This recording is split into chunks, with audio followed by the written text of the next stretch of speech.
Hello dear students and hello learners, সকলকে অনেক অনেক ওয়েলকাম আমার ক্লাসে। আশা করছি তোমরা আমাকে প্রপারলি দেখতে এবং শুনতে পাচ্ছ, শুনতে এবং দেখতে পাচ্ছ। আজকের ক্লাসে সকলকে অনেক অনেক welcome and welcome to my class and my channel be yourself by Nandita ঘোষে তোমাদেরকে অনেক অনেক স্বাগত। আশা করছি তোমাদের কাছে অডিও ভিডিও দুটোই কিন্তু ক্লিয়ার রয়েছে। আজকে আমাদের 7 নম্বর ক্লাস এবং তথাকথিতভাবে বাংলার একটি ক্লাস। তোমরা যারা আমার ক্লাসে নতুন তাদেরকে অনেক অনেক ওয়েলকাম, যারা পুরনো তাদেরকেও অনেক অনেক welcome. Welcome to our classes. যাই হোক, আমি নন্দিতা ঘোষ। সকলের কাছে নতুন হতে পারি, কারোর কাছে পুরনো একজন ব্যক্তিত্ব হতে পারি। তো সব মিলিয়ে আমার একটু নিজের পরিচয়টা দেওয়া বাঞ্ছনীয়। আমি নন্দিতা ঘোষ। আমি তোমাদের সাধারণত ভাবে বাংলা এবং সিডিপি বিষয়টা পড়িয়ে থাকি এবং আমার ক্লাসে মূলত ভাবে আমি আমার চ্যানেলে বি ইয়োরসেলফ বাই নন্দিতা ঘোষে বুধ, শুক্র এবং শনিবার দিন ক্লাস রাখার চেষ্টা করেছি। বুধবার দিন, শুক্রবার দিন আমরা এই দুটো দিন থিওরির ওপর রাখার চেষ্টা করেছি। প্রথম দিন বাংলা, অর্থাৎ বুধবার দিন বাংলা, এবং শুক্রবার দিন আমরা সিডিপি কে রাখার চেষ্টা করেছি। শনিবার দিন একটা এক্সাম বেসড প্রশ্নকে রাখার চেষ্টা করেছি। মানে দুটো সাবজেক্টেরই যে কোনো একটা টপিককে ধরে আমরা এক্সাম রিলেটেড বা প্রশ্ন রিলেটেড কিছু বিষয়কে আলোচনা করব এবং তোমাদের সঙ্গে যুক্ত হব। যাই হোক, আজকে যে ক্লাসটি তোমরা দেখতেই পাচ্ছ, এটা বাংলার 7 নম্বর ক্লাস এবং আমাদের যে ক্লাসটি রয়েছে সেটা একটি অনুশীলন ক্লাস তোমরা দেখতে পাচ্ছ, কারণ আমরা 6 নম্বর ক্লাসে অর্থাৎ কালকেরই ক্লাসে, কালকে একটা তোমাদের এক্সট্রা ক্লাস আমি তোমাদের পড়িয়েছি।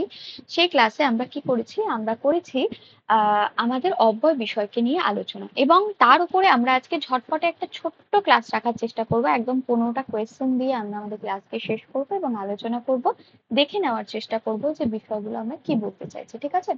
তো আমরা সরাসরি ভাবে ক্লাস প্রবেশ করব, কিন্তু ক্লাসের উদ্দেশ্য এবং টপিকটা তোমাদের বলে দিই। অব্যয়ের অনুশীলন। আমরা কালকে অর্থাৎ গতকাল আমরা একটা ক্লাস দিয়েছিলাম, যেটা তোমাদের ক্লাস নম্বর 6, যেখানে আমরা অব্যয় পদকে দেখানোর এবং বোঝানোর চেষ্টা করেছি। অব্যয় পদ কি জিনিস হয়, অব্যয় পদের কি কি বিভাগ রয়েছে, কি কি বিষয়ের কারণে আমরা বাংলা গ্রামার গুলোকে পড়বো, সেই প্রত্যেকটা বিষয় আলোচনা করার চেষ্টা করেছি। আজকে যেটা হবে সেটা হচ্ছে অব্যয়ের উপর কিছু প্রশ্ন। এই প্রশ্নের রেশ 15টা আজকে হবে এবং 15টা ঠিক আমাদের শনিবার দিন হবে। বোঝাতে পারলাম আমি? 15টা আজকে হবে, 15টা শনিবার দিন হবে। মাঝে শুক্রবার দিন আমাদের একটা সিডিপি ক্লাস যাবে। ঠিক আছে? সিডিপি অর্থাৎ চাইল্ড ডেভেলপমেন্ট এবং পেডাগজি অনেকের কাছে নতুন হতে পারে, অনেকের কাছে চেনা একটি বিষয় হতে পারে। ঠিক আছে? তো যে বিষয়টা তোমাদের বলার, আমাদের ফার্স্ট কোয়েশ্চেন আমাদের সামনেই রয়েছে, কিন্তু যেটা আমার আলোচ্য বিষয় সেটা হচ্ছে আমরা বাংলা কেন পড়বো বা বাংলা গ্রামার গুলোকে এই মুহূর্তে আমাদের কেন পড়া দরকার, কাদের জন্য আমরা বাংলা গ্রামার ক্লাসগুলোকে রাখছি। সেজন্য সেই প্রশ্নের উত্তর আমি সকলকে আগে দিয়ে দিই যে আমাদের WBSLST হওয়ার একটা সম্ভাবনা রয়েছে। তার উপর ভিত্তি করে তুমি ক্লাসগুলোকে দেখতে পারো। তুমি আপার প্রাইমারিকে ভিত্তি করে ক্লাসগুলো, আপার প্রাইমারি টেটকে ভিত্তি করে বা আপার প্রাইমারিতে যারা সাবজেক্ট স্পেশালিস্ট আছো বাংলার, তাদের জন্য এই ক্লাসগুলো ভীষণ ভীষণ ইম্পর্টেন্ট। আমাদের রাজ্যের বাইরে একটা পরীক্ষা হচ্ছে, সেটা হচ্ছে গিয়ে এস্টেট নামে একটি পরীক্ষা, যেটি আমাদের রাজ্যের বা পার্শ্ববর্তী রাজ্যে বিহারে কন্ডাক্ট করা হচ্ছে, যেখানে বিপিএসসি পরীক্ষাটি দেওয়ার জন্য তোমাদের এই পরীক্ষার জন্য তোমাদেরকে যেটা করতে হবে সেটা হচ্ছে আমাদের ল্যাঙ্গুয়েজকে কিন্তু পড়তে হবে, কারণ সেখানে ল্যাঙ্গুয়েজ বিভাগ থেকে প্রশ্ন আছে। যারা 11, 12, 9, 10 পরীক্ষা দেবেন, 9, 10, 11, 12 এর জন্য মূলত এস্টেটটা, সেই প্রত্যেকটা ডিপার্টমেন্টে কিন্তু আমাদের কি প্রয়োজন, এস্টেটের প্রয়োজন। সেখানে আপনার বাংলা গ্রামার গুলো প্রয়োজন হবে। বিপিএসসি 4.0 যারা দেবে, যারা অংশগ্রহণ করবে, তাতে যাদের সাবজেক্ট হিসাবে রয়েছে বা যাদের ল্যাঙ্গুয়েজ পেপারের ক্ষেত্রে বাংলা রয়েছে, তাদের প্রত্যেকের জন্য বিপিএসসির জন্য কিন্তু বাংলাটা উপযোগী। বাংলা গ্রামারটা ভীষণ ভীষণ ইম্পর্টেন্ট, কারণ সেখানে 100-এর মধ্যে মানে কি বলবো 80% কোয়েশ্চেন কিন্তু আমাদের বাংলা গ্রামার থেকে আসতে দেখা গেছে। আর কি কি হতে পারে, আমাদের WB পঞ্চায়েতের একটা এক্সাম রয়েছে, যেখানে দাঁড়িয়ে সেখানে আমরা বাংলা ব্যাকরণকে দেখতে পারি আমাদের সাবজেক্টের অংশ হিসাবে। এছাড়াও বিভিন্ন কম্পিটিটিভ এক্সাম বা বিভিন্ন সরকারি পরীক্ষা, যেখানে বাংলা তোমার সাবজেক্টিভ হিসাবে রয়েছে, অর্থাৎ সাবজেক্ট হিসাবে আসছে বা রয়েছে, যেখানে গ্রামার পোর্শনটুকু রয়েছে বা লেখালেখির পোর্শন রয়েছে, সেখানে কিন্তু তোমার এই প্রত্যেকটা বিষয় উপযোগী এবং প্রত্যেকটা পরীক্ষার জন্য তোমাকে সহায় করবে। এছাড়াও মনে রাখবেন যে আমাদের এই ক্লাসগুলো যারা বাংলা শিখছেন নতুন করে, যারা ক্লাস লেভেলে পড়াশোনা করেন, অর্থাৎ আমাদের স্কুল লেভেলে পড়াশোনা করেন এবং কলেজ লেভেলে পড়াশোনা করেন, যাদের বাংলা গ্রামার বিষয়টা অনেক বেশি ক্লিয়ার করা প্রয়োজন বলে মনে হচ্ছে, আর একটু প্র্যাকটিসের মাধ্যমে আর একটু সাহায্যের মাধ্যমে নিজের গণ্ডিবদ্ধ সীমাবদ্ধ গণ্ডিটাকে আরো একটু বেশি বড় করা যায় যেখানে দাঁড়িয়ে, সেজন্য কিন্তু আমাদের ক্লাসগুলো ভীষণ ভীষণ উপযোগী হতে চলেছে। অবশ্যই ভালো লাগলে লাইক, কমেন্ট এবং শেয়ার করতে হবে এবং অবশ্যই আমার চ্যানেলটাকে সাবস্ক্রাইব করতে হবে, যাতে তোমাদের সাথে আরো একটা বড় পরিবার তৈরি করে আমরা একসঙ্গে এগিয়ে নিয়ে যেতে পারি। মনে রাখবে আমাদের এই ক্লাসগুলো কোনো ধরনের কোনো নির্দিষ্টভাবে আম কোনো ব্যাচ সংক্রান্ত নয়। আমার এই ক্লাসগুলো আমার নিজের একটা পরিবার গঠনের প্রচেষ্টা মাত্র। আমি চাই যে আমাদের যারা বাংলায় যারা স্টুডেন্টসরা পড়েন তাদেরকে বাংলা শেখার জন্য যেন বা ব্যাকরণটাকে শেখার জন্য যেন আরো নতুন করে কোনো কিছুকে টাকা দিয়ে যেন না শিখতে হয়, সেই প্রক্রিয়ার দিকে আমার একটা ছোট্ট স্টেপ বা পদক্ষেপ বলতে পারো, তার জন্য এই চ্যানেলটাকে শুরু করা এবং এই চ্যানেলের মাধ্যমে সকলের সঙ্গে যুক্ত হওয়ার চেষ্টা করা। যাই হোক, অনেকগুলো কথার মাধ্যমে বোঝানোর চেষ্টা করলাম আমার এবং আমার চ্যানেলের উদ্দেশ্যগুলো কি। তো আশা করছি তোমাদের ক্লাসগুলো ভালো লাগবে এবং তার থেকেও বড় কথা তোমাদের উপকারে লাগবে। এবং সামনে যে যে পরীক্ষাগুলো আছে, প্রত্যেকটা পরীক্ষা আমাদের হওয়ার একটা জায়গায় রয়েছে। তো সেই প্রত্যেকটা পরীক্ষার জন্য তোমাদের উপকারী হতে পারে। অবশ্যই যেটা বলা হয়নি সেটা হচ্ছে পিএসসি মাস্টার্স এবং মিস্ট্রেস এবং আমাদের পিএসসির মিসলেনিয়াস পরীক্ষায় বাংলা গ্রামারে কিছু অংশ আসে, সেই প্রত্যেকটা জায়গায় আপনার বাংলা গ্রামার গুলো উপযোগী হবে। ঠিক আছে, আমরা আগের দিন যে বিষয়টা পড়েছিলাম সেটা অব্যয়। অব্যয় কি হয়ে থাকে? যার কিন্তু লিঙ্গ ভেদে, কাল ভেদে, পুরুষ ভেদে এ ধরনের কোনো বিষয় ভেদে কিন্তু কোনো ধরনের পরিবর্তন হয় না, তাকে আমরা অব্যয় বলছি। এবং তার সাথে সাথে আরো একটা বিষয়কে শিখেছিলাম, যাদের এই সমস্ত ভিত্তিতে পরিবর্তন হয় তাদেরকে আমরা সব্যয় বলবো।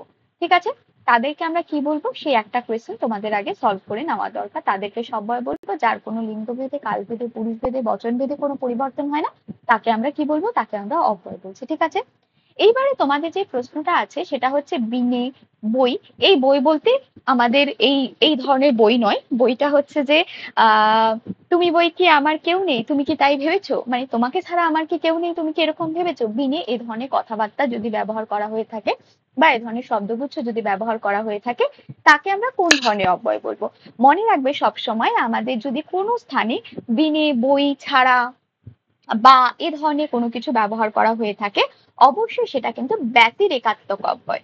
মানে কোনো একটা নির্দিষ্ট অংশকে আমাকে নির্বাচন করতে হচ্ছে, কোনো একটা নির্দিষ্ট অংশকে ছেড়ে কোনো একটা নির্দিষ্ট অংশকে আমরা গ্রহণ করছি, এরকম অর্থে যদি কোনো ভাব প্রকাশ করে কোনো অব্যয়ের ক্ষেত্রে, সেটা অবশ্যই আমাদের কি হয়ে থাকে?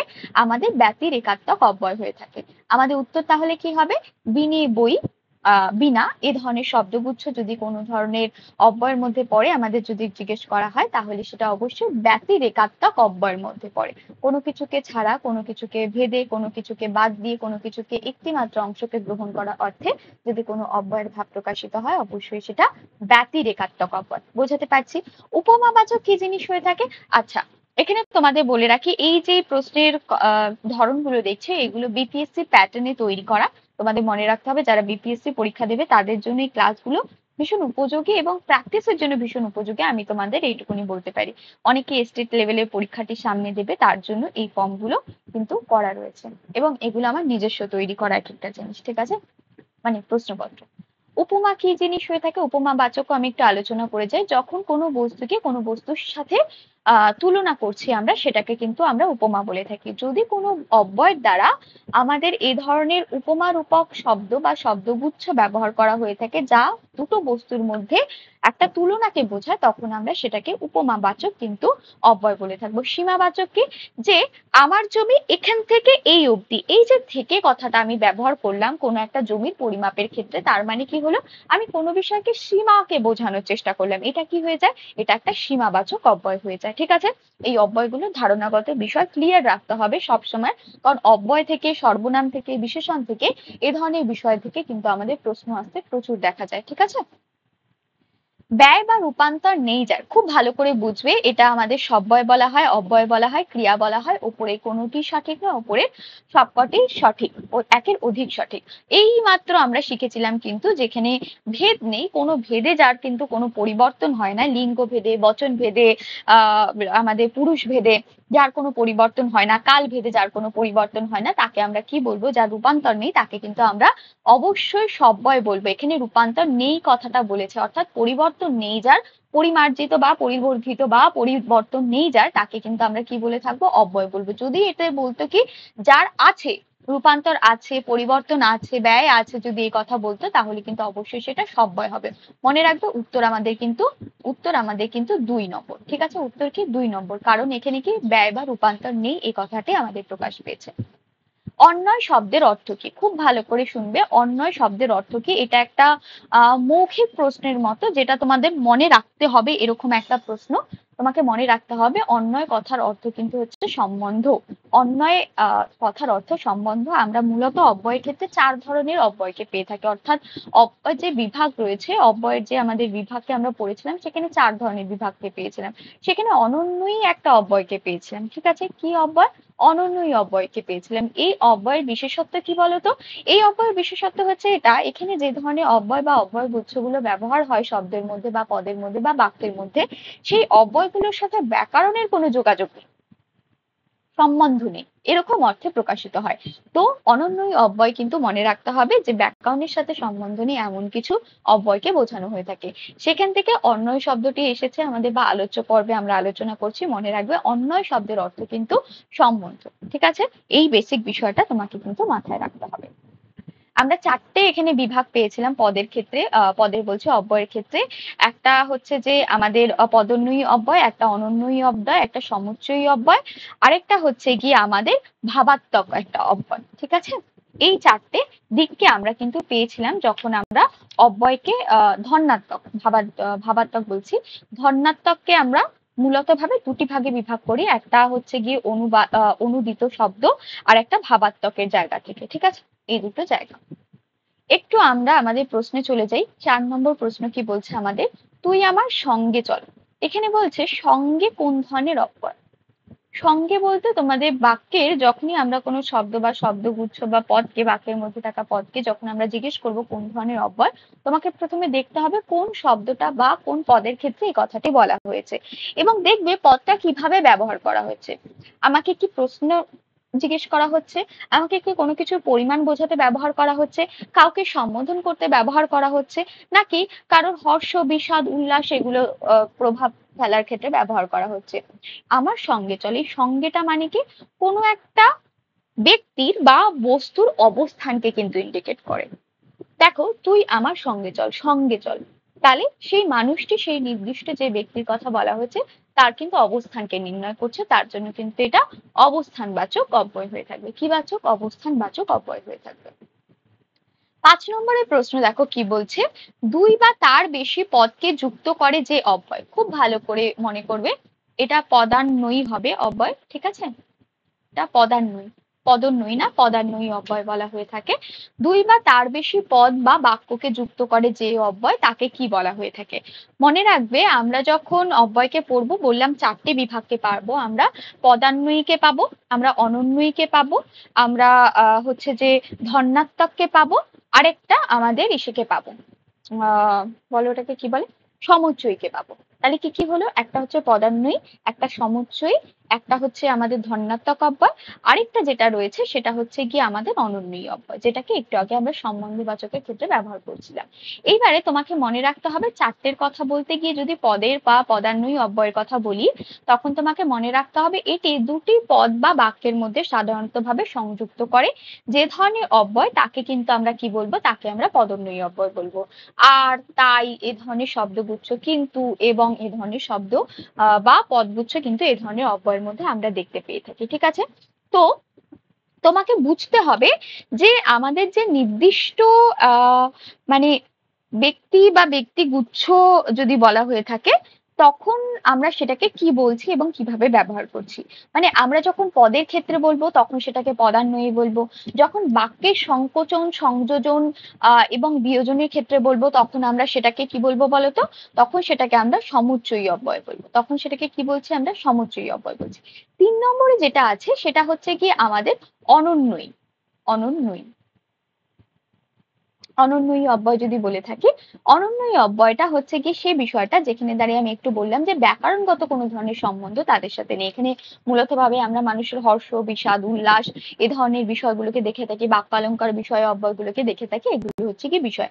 4 নম্বরে যেটা ছিল সেটা হচ্ছে কি আমাদের ধন্যাত্মক সমার্থক অব্যয় বলা হয়ে থাকে যাকে, সেটা কিন্তু এখানে কি হয়ে থাকে, বিভিন্ন শব্দের যে ব্যঞ্জনা রয়েছে বা ভাবের যে ব্যঞ্জনা রয়েছে সেই বিষয়গুলোকে প্রয়োগ করা হয়। তার মানে চারটে কি হলো, পদান্বয়ী হলো, সমুচ্চয়ী হলো, অনন্বয়ী হলো। অনন্বয়ী বানানটা একটু দেখবে যে ওটা ন আছে তারপর অন্তঃস্থয়ে দেখে আছে, ঠিক আছে।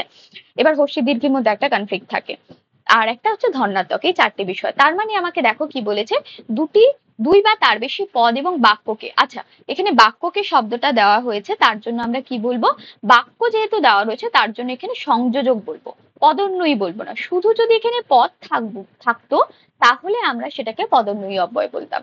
বোঝাতে পারছি? দুটি কেবলমাত্র পদের মধ্যে যদি সংযোগ স্থাপন করে বা যোগাযোগ স্থাপন করে বা সম্বন্ধ স্থাপন করে যে অব্যয়, তাকে আমরা পদোন্নয়ী বলবো। যেখানে দাঁড়িয়ে দুই বা তার বেশি পদ এবং তার সাথে সাথে বাক্যের ক্ষেত্রে কোনো ধরনের সংযোগ, কোনো ধরনের বিয়োজন, কোনো ধরনের সংকোচন যদি এরকম ভাব প্রকাশ করে কোনো অব্যয় দ্বারা, তাকে আমরা কিন্তু মূলত ভাবে সংযোজক বলবো। কিন্তু মূলত যে অব্যয়ের মধ্যে পড়ে সেটা হচ্ছে গিয়ে সমুচ্চয়ী অব্যয়, এবং তার মধ্যে যেহেতু সংযোগ ভাবটা প্রকাশ পেয়েছে তার জন্য আমরা সংযোজক অব্যয় বলবো, ঠিক আছে। সমুচ্চয়ী অব্যয়ের মধ্যে আমরা সমুচ্চয়ী সংযোজন, বিয়োজন এই ধরনের অব্যয় কিন্তু বিভাগ পাই, তার জন্য এটাকে আমরা সংযোজন বলবো। কেবলমাত্র যুক্ত ভাবকে প্রকাশ করেছে এবং বাক্যের ক্ষেত্রে প্রকাশ করেছে যেহেতু পদ ছাড়াও বাক্যের ক্ষেত্রে, তার জন্য আমরা সংযোজক সমুচ্চয়ী অব্যয় কিন্তু এর উত্তর নেব, ঠিক আছে। অর্থাৎ 2 নম্বর কিন্তু এটার উত্তর, খুব ভালো করে দেখে নাও। তারপর কি বলছে, আর, ও, তথা এই ধরনের যে অব্যয়গুলো রয়েছে এগুলো কোন ধরনের অব্যয়? এটা কি সংযোজক অব্যয়, এটা কি বিয়োজক অব্যয়, এটা কি পদোন্নয়ী অব্যয়, নাকি ওপরে কোনোটিই ঠিক নয়, নাকি ওপরের একের অধিকটি সঠিক বলে তোমার মনে হচ্ছে? কোন ধরনের অব্যয়ের মধ্যে আমরা আর, ও, তথা এই ধরনের শব্দ বা শব্দগুচ্ছগুলোকে ব্যবহার করে থাকি? আর, ও, তথা এই ধরনের শব্দ বা শব্দগুচ্ছগুলোকে ব্যবহার করে থাকি, ঠিক আছে। তো আমরা মূলত এখানে যে ধরনের শব্দগুচ্ছগুলোকে ব্যবহার করে থাকি সেক্ষেত্রে আমরা এটাকে পদোন্নয়ী অব্যয়ের ক্ষেত্রে বলবো, ঠিক আছে। দুটি পদের মধ্যে মূলত এই ধরনের অব্যয় দেখা যায় যেখানে আর, ও, তথা যে কোনো ধরনের দুটি পদের মধ্যে সম্বন্ধ স্থাপনের ক্ষেত্রে কিন্তু ব্যবহার করা হয়ে থাকে, সেটাকে আমরা কি বলবো, পদোন্নয়ী অব্যয় বলবো। আরো অন্যভাবে বলতে গেলে কিন্তু, আরো বিশ্লেষিত ভাবে বলতে গেলে কিন্তু এর উত্তর অন্যরকমও আসতে পারে, ঠিক আছে। আমাদের 7 নম্বরের উত্তর কি বলছে দেখো, প্রশ্ন কি বলছে, যেহেতু, এটা যেহেতুর ওপর প্রশ্ন করছে, এই যে নিচে লেখা আছে দেখো, যেহেতু আজ আসেননি ধরে নিন বেটা পালিয়েছে। যেহেতু আজ আসেনি ধরে নিন বেটা পালিয়েছে, কোন ধরনের অব্যয়? এটা কি হেতুবাচক হেতুবোধক অব্যয়, এটা কি সংশয়বাচক অব্যয়, এটা কি সিদ্ধান্তবাচক অব্যয়? উপরে কোনটি সঠিক নয়, নাকি উপরে কোনটি সবকটির একের অধিক সঠিক, অর্থাৎ 1 নয় 2 নয় 1 2 3ও হতে পারে, 1 2 হতে পারে, নাকি 2 3 হতে পারে, হোয়াট এভার ইট ইজ, যে কোনো হতে পারে। তুমি যদি কোনো ধরনের কোনো বাক্যের ক্ষেত্রে এরকম দেখো যে কোনো একটা বাক্য যখন আমরা ব্যবহার করছি, দুটো বাক্য বা বাক্যাংশ যদি ব্যবহার করি, তার মধ্যে একটি বাক্যাংশ যদি অন্য একটি বাক্যাংশের কারণ হিসেবে ব্যবহৃত হয়, তাহলে আমাদের বুঝতে হবে সেটা কিন্তু হেতুবোধক অব্যয়। বোঝাতে পারছি? হেতু বলতে আমরা কারণকেও ডিফাইন করি, যে তুই আসিসনি তাই আমি চলে গেছি, তুই আসিসনি তাই আমি চলে গেছি। দেখো এই তাই শব্দটা এখানে কিন্তু হেতুবাচক অর্থে ব্যবহৃত হচ্ছে। মনে রাখবে আমরা একের অধিক বিষয় কিন্তু একই ধরনের অব্যয় কিন্তু ব্যবহারকে পাবো, কিন্তু তোমাকে দেখতে হবে যে বাক্যে এর প্রেজেন্টেশন কেমন আছে। কোনো একটা বাক্যর সৌন্দর্যর ক্ষেত্রে আমি কি সেটা ব্যবহার করছি, নাকি কাউকে প্রশ্ন করার ক্ষেত্রে ব্যবহার করছি, নাকি কাউকে আমরা শাসানোর জন্য কথাটা ব্যবহার করছি, অব্যয়ের ব্যবহার কি ধরনের হচ্ছে তার উপর ডিপেন্ড করে কিন্তু তোমার উত্তর হবে। যেহেতু আজ আসেননি ধরে নিন বেটা পালিয়েছে, এখানে যেহেতু কথাটা কি, এই যে ধরে নিন বেটা পালিয়েছে এই অংশের কিন্তু কারণ হিসাবে ব্যবহৃত হচ্ছে, যে আজ আসেনি যেহেতু, সেহেতু আপনি ধরে নিন ও পালিয়েছে, এটা কি হলো, একটা কারণ হিসাবে আইডেন্টিফাই করা হলো। তার জন্য এটাকে আমরা কি বলবো, এটাকে হেতুবোধক অব্যয় বলবো বা হেতুবাচক অব্যয় কিন্তু বলবো। তারপরে দেখো 8 নম্বরের প্রশ্ন কি বলছে আমাদের, ভাগ্যে যা আছে তাই হবে, ভেবে নে, ভাবিস নে, অত কেমন। আমি এই কথাটা বলতে চাইছি, ব্যাপারটা হচ্ছে এরকম, ভাগ্যে যা আছে তাই হবে, অত ভাবিসনি কেমন। আমি তোমাকে এভাবে সান্ত্বনা দিচ্ছি, এখানে একটা কমা হলে বিষয়টা আরো বেশি ভালো এক্সপ্লেন হতো। রেখাঙ্কিত পদে অব্যয় নির্ণয় করুন, এখানে কি কি ধরনের অব্যয় রয়েছে সেটা কিন্তু তোমাকে নির্ণয় করতে হবে। ভাগ্যে যা আছে তাই হবে, এই যে এই কথাটা বললাম, ভাগ্যে যা আছে তাই হবে, এর মাধ্যমে কিন্তু কোনো এক একটা বিষয়কে কোনো একটা বাক্যের অংশের সাথে আমরা যুক্ত করছি। যেহেতু সে আসেনি তাই আমি চলে যাব, যেহেতু তুই আসিসনি তাই আমি চলে গেছি, যেহেতু তুই এই কাজটা করিসনি তার জন্য আমি ফেল করেছি। আমি যদি তোমাকে এ ধরনের শব্দ বা শব্দগুচ্ছ বা পদগুচ্ছ ব্যবহার বাক্যের মধ্যে দেখতে বলি, যদি এরকম ধরনের পদের মধ্যে বাক্যের মধ্যে এরকম পদগুচ্ছ যদি ব্যবহার হতে দেখো, সেটাকে আমরা মূলত ভাবে সাপেক্ষ অব্যয় বলে থাকি। ঠিক আছে, এবং মনে রাখবে সাপেক্ষ অব্যয়ের কিন্তু অন্য নাম নিত্য সম্বন্ধী অব্যয় কিন্তু বলা হয়ে থাকে। তো এই দুটো যেহেতু আমাদের উত্তর একই সঙ্গে রয়েছে, তার জন্য 1 এবং 2 দুটোই সঠিক। যদি দুটো সঠিক হয়, তুমি খুব ভালো করে দেখো, ওপরে কোনোটি সঠিক না, একেবারেই নয়, এটা হেতুবাচকও নয়। ওপরের কারণ অধিক, একের অধিক কিন্তু সঠিক হতে পারে, অর্থাৎ ওপরে 5-এর আমাদের সাপেক্ষ অব্যয় হবে, আবার নিত্য সম্বন্ধীয় অব্যয় কিন্তু হবে। ঠিক আছে, এইবারে আমাদের যেহেতু দুটো আইডেন্টিফাই করতে বলেছে, দুটোর নিচে সার্কেল রয়েছে, সো দ্যাটস ওয়াই আমরা কিন্তু এটাকে সাপেক্ষ বা নিত্য সম্বন্ধীয় বলছি। যদি কেবলমাত্র তাই এর নিচে থাকতো তাহলে কিন্তু আমরা সেটাকে হেতুবাচকও ধরতে পারতাম। কিরকম? না, এই বাক্যটার ক্ষেত্রে ধরতে পারতাম না। যদি এরকম হতো যে যেহেতু তুই আসিসনি তাই আমি চলে গেছি, তুই আসিসনি তাই আমি চলে গেছি, এই যে তাই কথাটা আমি ব্যবহার করলাম, এখানে তুই আসিসনি বিষয়টাকে প্রোভাইড করছে এবং অ্যাজ আ কারণ হিসেবে কিন্তু প্রোভাইড করছে। যদি তাই ব্যাপারটাকে এইভাবে প্রেজেন্ট করা হতো তাহলে সেটা কিন্তু হেতুবাচক অব্যয়ের ক্ষেত্রেও কিন্তু ব্যবহার হতে পারতো। বাক্যে কিভাবে ব্যবহার হচ্ছে সেটা কিন্তু আমাদের ভীষণ লক্ষণীয় একটা বিষয়। ঠিক আছে, আশা করছি বোঝাতে পারলাম। 9 নম্বরের প্রশ্নে কি বলছে দেখো, তুই বড্ড বেশি প্যান প্যান করিস তুই খোকা। এই যে প্যান প্যান শব্দটা, ঠিক আছে, এটা কি? এটা একটা কিন্তু ধ্বনি। ঠিক আছে, এবং যেটা কিন্তু আমাদের ধন্যাত্মক অব্যয়ের মধ্যে পড়ে। কিসের মধ্যে পড়ে? ধন্যাত্মক অব্যয়ের মধ্যে পড়ে। কিন্তু আমাদের ধন্যাত্মক অব্যয় দুটো বিভাগ রয়েছে, একটা হচ্ছে গিয়ে অনুকার জাতীয় অব্যয় রয়েছে, অনুকার ধন্যাত্মক রয়েছে, আরেকটা যেটা রয়েছে সেটা হচ্ছে গিয়ে আমাদের ভাব প্রকাশক ধন্যাত্মক অব্যয় রয়েছে, ভাব প্রকাশক রয়েছে। এই ভাব প্রকাশক কি আর অনুকার কি? অনুকার হচ্ছে আমাদের বর্তমানে আমরা যেসব শব্দ বা শব্দগুচ্ছগুলোকে কানে শুনি এবং সেগুলো যখন শব্দের মাধ্যমে প্রকাশ করি, ছলছল ছলছল বলছি কেন, বলো, বেলুনটা ফটাস করে ফেটে গেল, আমি যদি ফটাস শব্দটা ব্যবহার করি, বা টিনটি হুড়মুড়িয়ে বাড়িটি হুড়মুড়িয়ে ভেঙে পড়লো, বা ঝপঝপ করে জল পড়ছে, আমি যদি এই কথাটা ব্যবহার করি, টাপুর টুপুর ভাবে বৃষ্টি পড়ছে, আমি যদি এই কথাটা ব্যবহার করি, টাপুর টুপুর বা ঝমঝম ঝপঝপ ধপধপ খটখটিয়ে টকটকিয়ে, এই ধরনের যত শব্দ বা শব্দগুচ্ছকে আমরা এক্সপ্লেন করছি, যেগুলো আমরা কানে শুনতে পাচ্ছি, এই ধরনের শব্দগুচ্ছকে যখন এক্সপ্লেন করি সেগুলোকে আমরা কি বলে থাকি? সেগুলো কিন্তু আমরা অনুকার বলে থাকি। যদি ভাব প্রকাশকের ক্ষেত্রে বলে থাকি, মনে রাখবে ভাব প্রকাশকের ক্ষেত্রে আমরা সেই সমস্ত বিষয়গুলোকে এক্সপ্রেস করি যেগুলো আমাদের ফিলিংকে আইডেন্টিফাই করে। যে আমার ভীষণ ব্যথা লেগেছে, এই যে আমি ব্যথা কথাটা বললাম, বা দগদগে ঘা, এই কথাটা যদি আমি ব্যাখ্যা করে থাকি, এই দগদগে ব্যাপারটা কিন্তু আমরা শব্দের মাধ্যমে এক্সপ্লেন করতে পারি না। সেই ফিলটাকে আমরা শুধুমাত্র তার ভাবটাকে প্রকাশ করার জন্য কিছু শব্দ ব্যবহার করতে পারি, কিন্তু সেটা এক্সাক্ট ওইটারই যে ভাব প্রকাশ, মানে ভাবটাকে প্রকাশ করতে পারছি, খারাপ লাগাটাকে প্রকাশ করতে পারছি, কিন্তু কতটা খারাপ লেগেছে সেটা এক্সাক্ট শব্দ দ্বারা কিন্তু প্রকাশ করা সম্ভব নয়। তো সেটাকে আমরা ভাব প্রকাশক অব্যয় বলে থাকি। ঠিক আছে, এখানে যে প্যান প্যান করিস কেন খোকা, বা প্যান প্যান তুই বড্ড প্যান প্যান করিস খোকা, এই যে প্যান প্যানটা একটা কিন্তু শব্দগুচ্ছ, সে প্যান প্যান করছে তার জন্য তাকে বলা হচ্ছে সে প্যান প্যান করছে। তো এটা কি হয়? এটা হচ্ছে কি অনুকার, যেটা আমরা কানে শুনতে পাই এরকম ধ্বনি, যেটাকে এক্সপ্লেন করতে পারছি। ভাব প্রকাশক নয়, এটা কিন্তু কোনো ভাব নয়, এটা কানে শোনা কোনো একটা ধ্বনিকে এক্সপ্লেন করছে। ঠিক আছে, তার জন্য এটা অনুকার ধন্যাত্মক হবে। তারপর কি বলছে দেখো, আমি বই তার তো চলে না, এমন দস্যিপনার কে সইবে।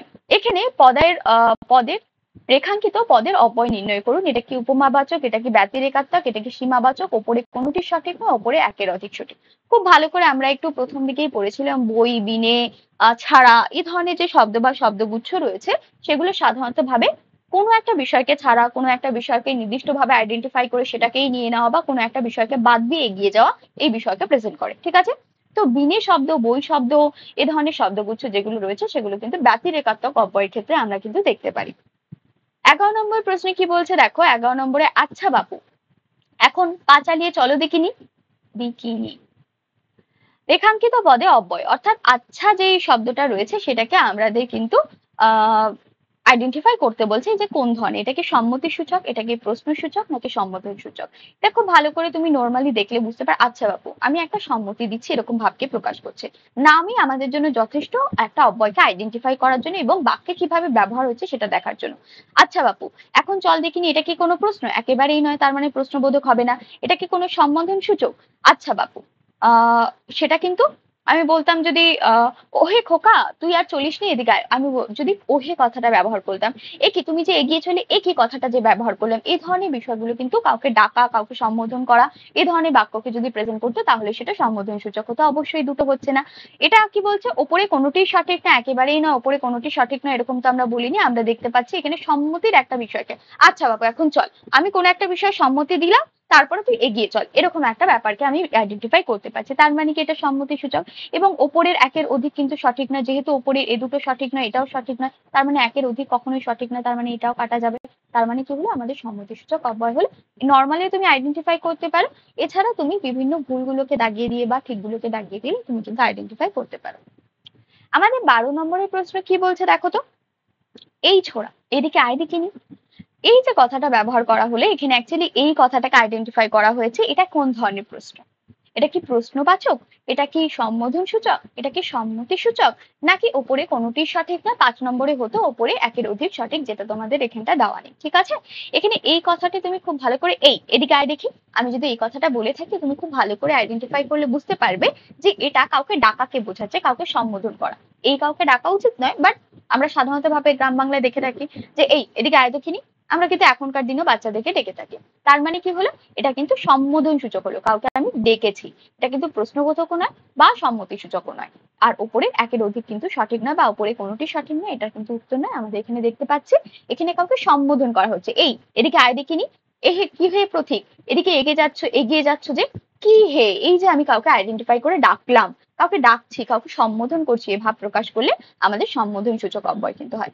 না নিতাই এ বিষয়ে আমার সম্মতি তুমি পাবে না, না নিতাই। এখানে কি বলা হলো, না কথাটাকে আইডেন্টিফাই করা হয়েছে, রেখাঙ্কিত পদের অংশটিকে অব্যয় নির্ণয় করুন। এটা কি প্রশ্নবোধক, এটা কি ভাব প্রকাশক, এটা কি সম্বোধন সূচক, ওপরে কোনোটি সঠিক না, ওপরের একের অধিক সঠিক। 13 নম্বর প্রশ্নের উত্তরে আমরা একটু দেখব যে কোনটা সঠিক এবং কোনটা সঠিক নয়। এটা কি আমাদের প্রশ্নবোধক, এটা কি ভাব প্রকাশক, এটা সম্বোধন সূচক, ওপরে কোনোটি সঠিক নয়, নাকি ওপরে একের অধিক সঠিক। খুব ভালো করে দেখো, না বলেছে কোনো একটা বিষয় সম্পর্কে, ঠিক আছে, যে না নিতাই এ বিষয়ে তুমি আমার সম্মতি পাবে না, আমি তোমাকে এটা এই কথাটা জানাচ্ছি, ঠিক আছে, আমি তোমাকে কোনো একটা বিষয়ে সিদ্ধান্ত দিচ্ছি। খুব ভালো করে বুঝবে, আমি কোনো একটা বিষয়ে সিদ্ধান্ত দিচ্ছি। তাহলে আমাদের এখানে প্রশ্ন বিষয় কি আছে, প্রশ্নবোধক রয়েছে, এটা কি ভাব প্রকাশক। ভাব প্রকাশক অব্যয় আমরা কোনটাকে বলেছিলাম, যেখানে দাঁড়িয়ে কোনো একটা বিষয় সম্পর্কে ভাব প্রকাশক অব্যয়টা তোমাদের এখনো ব্যাখ্যা করা হয়নি। ভাব প্রকাশক অব্যয় আমরা মূলত ভাবে সমুচ্চয় অব্যয়ের মধ্যে ফেলা একটা দিককে দেখতে পারি, যেখানে ভাব প্রকাশক বলতে মানুষের কোনো দুঃখ, মানুষের কোনো হর্ষ, মানুষের কোনো সম্মতি, মানুষের কোনো অসম্মতি, খারাপ লাগা, ভালো লাগা, কারোর অহংকার, দেশ, এই সকল কিছু বিষয় প্রকাশ পায়। ঠিক আছে, সেটাকে আমরা ভাব প্রকাশক বলেছি, তোমরা 6 নম্বর ক্লাস দেখলে বুঝতে পারবে, সেখানে সমুচ্চয়ী অব্যয় বিভাগের ক্ষেত্রে আমরা ভাব প্রকাশক অব্যয়ের কথা আলোচনা করছি। এবং না নিতাই তুমি যেতে পারবে না, এটা সম্মতি সূচকের একটা জায়গাকে প্রকাশ করছে, কিন্তু না যেহেতু কথা বলা হচ্ছে সেহেতু আমরা অসম্মতি সূচক বাক্যের একটা কিন্তু আভাস পাই। এবং সেটা মূলত ভাবে কোনো নির্দিষ্ট শৃঙ্খলায় না পড়ায় এটাকে কিন্তু আমরা ভাব প্রকাশক অব্যয়ের মধ্যে ফেলবো। কেন ফেলবো, কারণ কোনো বিষয়ে অনুমতি দেওয়া, কোনো বিষয়ে দুঃখ পাওয়া, কোনো বিষয়ে ভয় পাওয়া, কোনো বিষয়ে কি বলবো বাহবা দেওয়া, বা কোনো বিষয়ে সম্মতি সূচক ভাব প্রকাশ করা, কোনো বিষয়ে অসম্মতি সূচক ভাব প্রকাশ করা, এটা কিন্তু আমাদের মূলত ভাব প্রকাশক অব্যয়ের অন্ডারে পড়ে থাকে, তার জন্য এটাকে আমরা ভাব প্রকাশক অব্যয় বলবো। খুব ভালো করে বুঝবে, আমাদের ধন্যাত্মকের ক্ষেত্রে আমরা একটা ভাব প্রকাশকের জায়গায় একটু আগে ফিলিং এর বিষয় আলোচনা করছি, সেই বিষয়টার সাথে এই বিষয়টা কিন্তু কেউ গুলিয়ে ফেলবে না, এই বিষয়টা কিন্তু আলাদা। ঠিক আছে, তারপরে 14 নম্বরের প্রশ্ন কি বলছে দেখো, বাহ বেশ খাসা বলেছো দেখি, কিন্তু মুকুল যাই বলেছে না কেন সে খুব খাসা বলেছে, মানে ভালো বলছে, কারো একটা প্রশংসা, এটাও কিন্তু আমাদের ভাব প্রকাশক। কিন্তু দ্যাট থিং ইজ, এখানে ভাবের কিন্তু একটা আইডেন্টিফাই দেওয়া হয়েছে। আমি একটু আগে বললাম যে এখানটায়ও ভাব প্রকাশের ক্ষেত্রে কিন্তু আমাদের কি দেখতে পেতাম, তুমি যদি খুব এক্সপ্লেইনলি দেখতে পেতে, এটা সম্মতি অসম্মতি সূচক ভাবে কিন্তু আন্ডারে পড়ে, কিন্তু সেই ভাগগুলো আমাদের কিন্তু এখানে দেওয়া নেই। বোঝাতে পারছি? দেখবে ভাব প্রকাশকের ক্ষেত্রে আমরা দুঃখবাচক, অসম্মতিবাচক, হর্ষবাচক, বা আমাদের সম্মতি অসম্মতির ক্ষেত্রে, বা আমাদের কি বলবো আর্তনাদ বা উত্তালের ক্ষেত্রে এই ধরনের বিভাগ কিন্তু পাই। তো এগুলো প্রত্যেকটাই ভাব প্রকাশকের ক্ষেত্রে পড়ে, কিন্তু এখানে দেখো আমরা আইডেন্টিফাই করতে পারছি কোন ধরনের ভাবকে আমি প্রকাশ করতে চাইছি। যে বাহ, বেশ খাসা বলেছো, এই যে বাহ কথাটা আমি ব্যবহার করলাম কোনো কিছুর প্রশংসা অর্থে ব্যবহার করলাম। খুব ভালো করে আইডেন্টিফাই করলে, বাক্যের ব্যবহারকে লক্ষ্য করলে তুমি বাহ শব্দটাকে এক্সপ্লেন করতে পারবে। এটা তার মানে কোন ধরনের অভয় হলো? প্রথমত এটা ভাব প্রকাশক, তারপরে যেটা হয় সেটা হচ্ছে প্রশংসা সূচক। দেখো তো এখানে প্রশংসার কোনো বিষয় আছে কিনা? এখানে কিন্তু প্রশংসা সূচক। এটা কিন্তু কখনোই বিস্ময় নয়, সে অবাক হয়ে যায়নি, একেবারে হতবাক হয়ে যায়নি, এই ব্যাপারটা কিন্তু নয়। সে বাহ বলে প্রশংসা করছে, এইরকম বাহকে প্রেজেন্ট করছে। ঠিক আছে, তার মানে তোমাকে আইডেন্টিফাই করতে হবে কোন ধরনের ভাব কিন্তু আমাদের বাক্যে ওই সব এই পদ বা পদগুচ্ছ প্রকাশ করছে, তারপরেই কিন্তু তুমি সঠিক উত্তরটা করতে পারবে। তার আগেও তোমাকে তার মানে থিওরি ক্লাসটা করতে হবে এবং এক্সপ্লেন করে বুঝতে হবে যে কোনটা সঠিক। আমাকে ভাবগুলো জানতে হবে, আমাকে প্রথমে 4টে বিভাগকে জানতে হবে, যে পদোন্নয়ী অব্যয়ের ক্ষেত্রে কি কোনো বিভাগ রয়েছে, সমুচ্চয়ী অব্যয়ের ক্ষেত্রে কি কি বিভাগ রয়েছে, আমাদের ধন্যাত্মকের ক্ষেত্রে কি কি বিভাগ রয়েছে, আমাদের আরেকটা কি বলে অনুন্নয়ীর ক্ষেত্রে কি কি বিভাগ রয়েছে, প্রত্যেকটা বিভাগ সম্পর্কে জানতে হবে, সেই নির্দিষ্ট পদগুলো সম্পর্কে জানতে হবে, অব্যয় কাকে বলে জানতে হবে, এবং তার মধ্যে দিয়ে কিন্তু আমাদের উদাহরণগুলোকে প্র্যাকটিস করতে হবে। তারপরে তুমি আইডেন্টিফাই করতে পারবে, যখন অনেকগুলো প্র্যাকটিস করবে তখন তুমি বুঝতে পারবে আচ্ছা এই বাটা কিন্তু ওইভাবে ব্যবহৃত হচ্ছে। বাহ, তোর যা সাহস, এই কথাটা কিন্তু আলাদা, আর বাহ বেশ খাসা লিখেছিস, এই ব্যাপারটা কিন্তু আলাদা। দুটোর মধ্যে কিন্তু একটা সিলি ডিফারেন্স রয়েছে, যেখানে কোথাও একটা জায়গায় আমরা বাহ বলে সেটার প্রশংসাকে জ্ঞাপন করছি, বাহ বাহ বলে আমি কোনো একটা বিষয়ের ঔদ্ধত্যকে প্রকাশ করছি, বাহ তুই আবার এইও পারিস।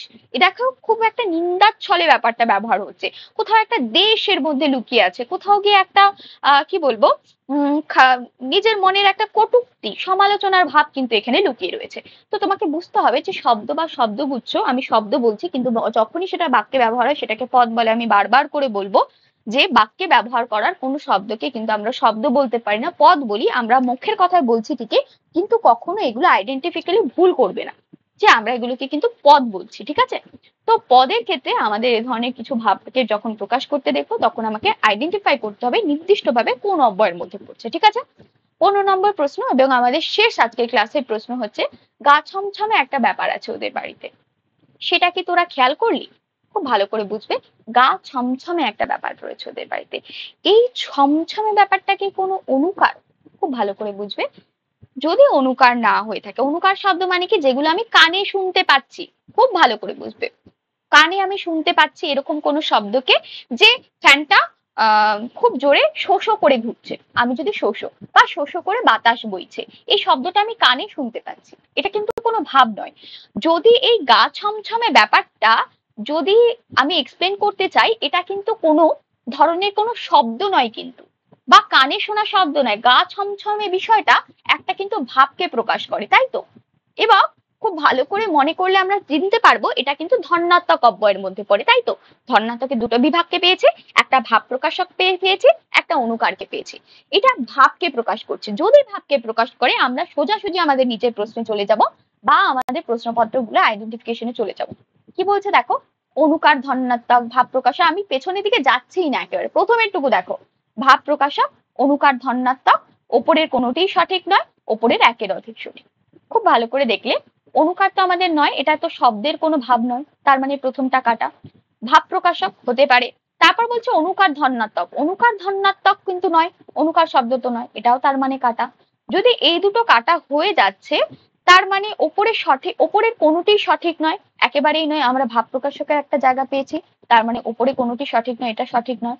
ওপরের একের অধিক সঠিক, একের অধিক সঠিক হওয়ার জন্য তো ওপরের দুটোকে তাহলে সঠিক হতে হতো, মানে আরো একটা নির্দিষ্টভাবে সঠিক হতে হতো। আমাদের দুটো দেখো কাটা চলে গেছে, তার মানে উপরের একের অধিক সঠিক হওয়ার কোনো সম্ভাবনা নেই, তার মানে এটাও কাটা। তার মানে আমাদের যেটা উত্তর থাকলো, বা তুমি নর্মালিও আইডেন্টিফাই করতে পারবে যে আমাদের 2 নম্বর প্রশ্নের উত্তরটা কিন্তু সঠিক, এবং পরেরটাও দেখলে বুঝতে পারবে। সেটা কি তোরা খেয়াল করলি? এখানে একাধারে প্রশ্ন এবং একাধারে সংশয়বাচক, তোরা কি দেখলি সেই বিষয়টা? তোমাকে প্রশ্ন করা হচ্ছে, তার জন্য এটা প্রশ্নবাচক কিন্তু, ঠিক আছে? তো এখানে উত্তর আমাদের 2 নম্বর হবে, যেটাকে আমরা ভাব প্রকাশক ধন্যাত্মক এবং প্রশ্নবোধক অব্যয়ের মধ্যে পড়বো, ঠিক আছে? খুব ভালো করে প্রশ্নগুলোকে সলভ করবে এবং কতটা বুঝতে পারলে কতটা না বুঝতে পারলে সেই বিষয়টা অবশ্যই জানাবে। আজকের প্রশ্ন এবং প্রশ্নপত্র এই অবধি থাকবে, যেখানে অব্যয়ের আলোচনা আমরা করেছি। আরো 15টা প্রশ্ন আমরা শনিবার দিন আলোচনা করব, বারবার বলছি।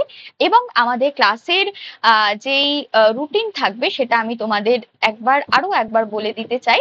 আমরা মূলত ভাবে ক্লাস আপলোড করছি কি বার দিন? আমরা মূলত ভাবে ক্লাস করছি বুধবার দিন, এবং প্রত্যেকদিন দুপুরবেলা 2টো PM এর মধ্যে তোমরা কিন্তু ক্লাসগুলোকে পাবে, আমি এইটুকুনি এক্সপেকটেশন রাখছি।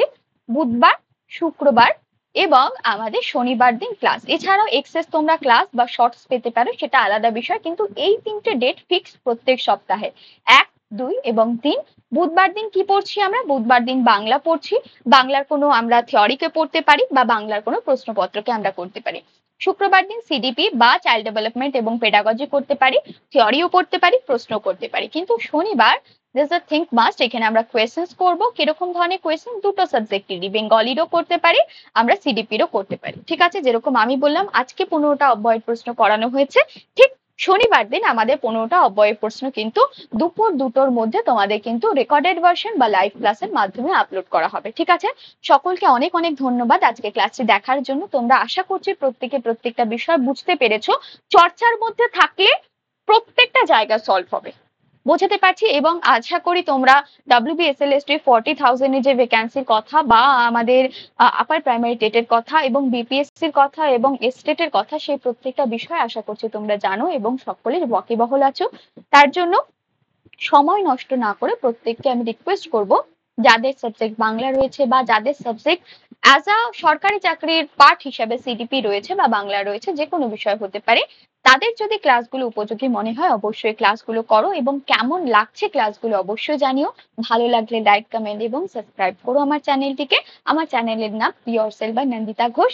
এবং অবশ্যই কোনো ধরনের কোনো পেড ব্যাচের কোনো জায়গা নেই, আমরা পুরোটাই কিন্তু ইউটিউব লাইভে আমি করাতে চলেছি তোমাদের।